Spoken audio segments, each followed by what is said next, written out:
عرب کے کچھ معزز اور معتبر لوگوں کی یہ خواہش تھی کہ رسول اللہ صلی اللہ علیہ وآلہ وسلم کی بیٹی بی بی فاطمہ زہرا سلام اللہ علیہا کا رشتہ انہیں نصیب ہو۔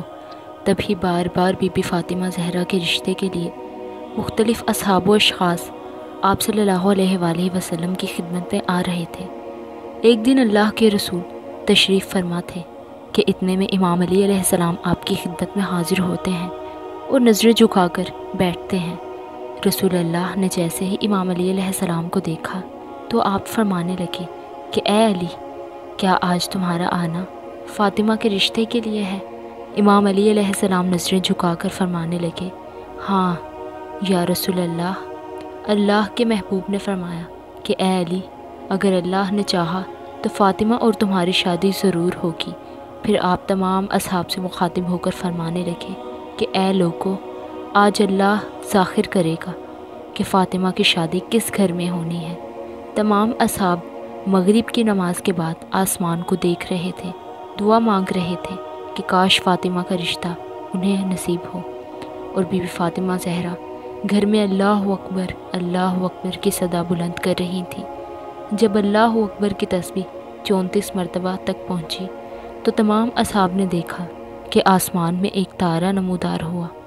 بی بی فاطمہ زہرا نے جیسے ہی تارے کو دیکھا تو الحمدللہ کے ذکر کو پڑھنا شروع کر دیا 33 مرتبہ۔ تو یوں وہ تارا امام علی علیہ السلام کے گھر پہ آ کے رک گیا۔ تمام اصحاب سمجھ گئے کہ یہ اشارہ علی ابن ابی طالب علیہ السلام کے لیے ہے۔ بی بی فاطمہ زہرا نے جیسے ہی تارے کی روشنی کو امام علی علیہ السلام کے گھر پہ دیکھا تو سبحان اللہ کی صدا بلند کی۔ جب سبحان اللہ کا ورد 33 مرتبہ پہنچا تو اس تارے کی روشنی مدھم ہو کر غائب ہو گئی۔ اللہ کے رسول نے بآواز بلند اعلان کر دیا کہ اللہ کی مرضی یہ ہے کہ فاطمہ کا رشتہ علی ابن ابی طالب علیہ السلام سے کیا جائے۔ تمام اصحاب امام علی علیہ السلام کو مبارکباد دینے لگے۔ امام علی نے سجدہ شکر ادا کیا کہ اے اللہ، تیرا شکر ہے کہ تو نے ابو طالب کے اس بیٹے علی کو رسول اللہ کی بیٹی کے لیے چنا۔ اور تب سے وہ تسبیح جو بی بی فاطمہ زہرا نے پڑھی 34 مرتبہ اللہ اکبر، 33 مرتبہ الحمدللہ اور 33 مرتبہ سبحان اللہ، وہ تسبیح بی بی فاطمہ سے منسوب ہو گئی۔